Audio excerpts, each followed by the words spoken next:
Between the work itself, coworkers, customers, and decisions we disagree with, our jobs and career can bring about a lot of frustration. People typically handle this in two ways, with variations sprinkled in between.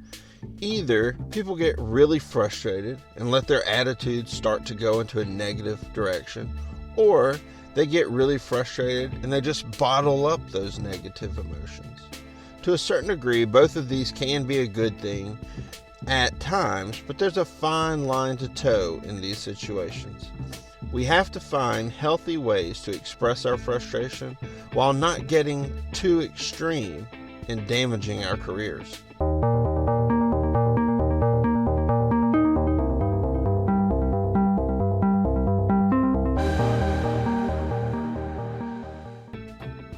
So which method is best? The truth here is that neither. It's never a good idea to let a bad attitude get the best of you, particularly at work. Conversely, bottling up frustrations can only lead to two things. Either you will explode one day, or you won't, but your situation will never improve. Ideally, we want to find a balance of expressing frustration, but doing so in a healthy way. Fortunately, there are a number of strategies that can be used to navigate this situation, and today we will break down 10 of the most effective strategies. Number 1 is to slow down and identify the issue. Often, people get frustrated and they react way too quickly. It's important to slow down and really give yourself time to process what has happened.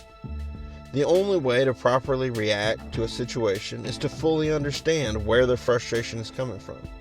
It's very easy to assign blame to a person when really it's a situation, or even vice versa.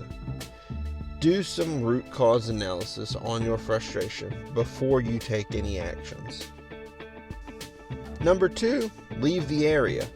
Take a minute to go outside or leave the room. This doesn't have to be a big show or a spectacle, but when it's possible to leave, then do so.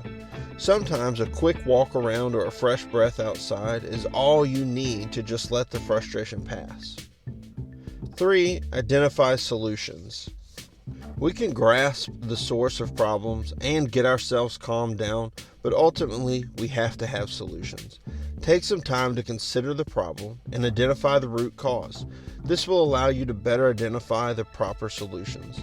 The solution may be a major overhaul, or it may be minor changes you can make. Additionally, you may find that you need to change. Sometimes, as hard as it is to admit, we may be the issue. Number 4, vent with others. Venting is a great way to process frustration, as it's often in these times that we identify problems, get new perspectives, and even release our own anger. Ideally, by the time you start venting, you want to have already processed the situation. This way, your venting isn't just spreading rage, but you're truly just sharing frustrations with coworkers, friends, or family. Additionally, you need to prepare to be open-minded, as often coworkers, friends, family, they may see a situation very differently than you do. Be open to their interpretation, as they may reveal some possibilities that you previously had not even considered. Number 5, use humor to relax. Try to make light of things as much as you can. Laughter and humor can have positive impacts on the human brain. If you are able to take frustrations and turn them into humor, you are far less likely to take yourself too serious, and in turn, get too bent out of shape. Often we get caught up in a situation and we start to take everything seriously. It can become personal to us and we become offended by things that are not personal at all.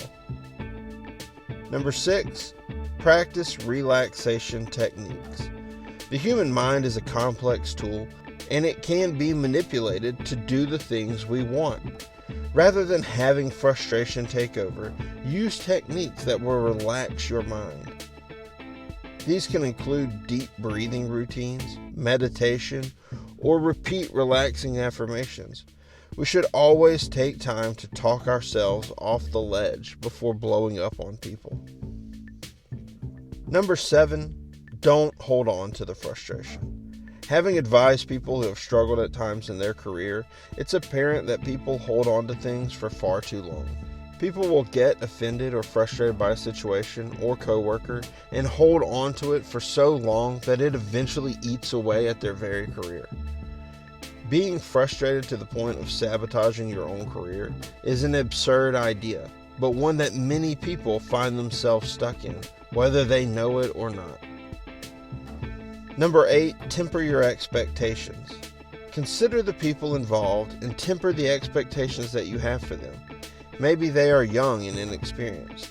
Maybe they are unaware of your processes, or maybe you've expected too much from them. Everyone is different, and whether it's frustrating or not, we have to be able to temper our expectation to meet people where they are. This doesn't mean that we constantly give passes to those who don't deserve them, but it does mean to understand where they are and what you can expect from them.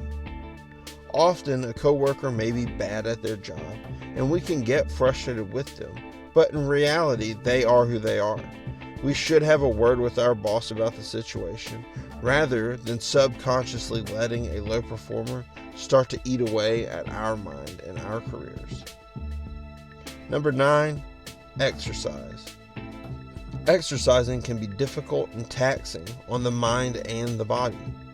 The battle you must go through mentally and physically to finish a workout can act as a release of that tension and frustration you're experiencing. Additionally, exercising can release endorphins into your brain, which give you a feel-good sensation. Between the physical and mental release and the feel-good endorphins, exercising is an amazing way to reset and move on from frustrations throughout the day. Number 10, know when to get help. Most people may not ever need this tip, but the reality is that there are plenty who will. We can try all the methods in the world, but if things get too out of hand, you should seek help. You can start small by approaching friends and family, and if necessary, work your way up to counseling. But regardless of where the help comes from, we have to get our anger issues dealt with before it's too late and before it starts to impact our careers and our livelihoods. We have to be careful with our attitudes and how we let frustration get a hold of us. Not everyone can get away with the same level of frustration. It's likely that we all know someone who comes off aggressive and it actually works for them. They may even get praise for their level of bluntness or willingness to speak up. Odds are, though, they are often correct in their assessment, or maybe they are highly productive workers. As you produce more and more, and the more accurate your assessment of situations are, the more frustration you can get away with. The reason for this is that your opinion carries more weight, and your workload dictates that people will give you more slack. Conversely, if you struggle to produce and you have a lot of quality issues with your work, it's likely you have very little slack to express frustrations. People tend to look past you and discount your frustration as just complaining.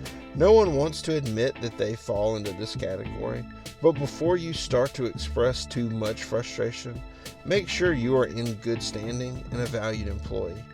It can sound harsh, but when I advise people who are frustrated at work, I always tell them, you can be frustrated and good at your job, or you can be polite and bad at your job, but you can never be frustrated and bad at your job.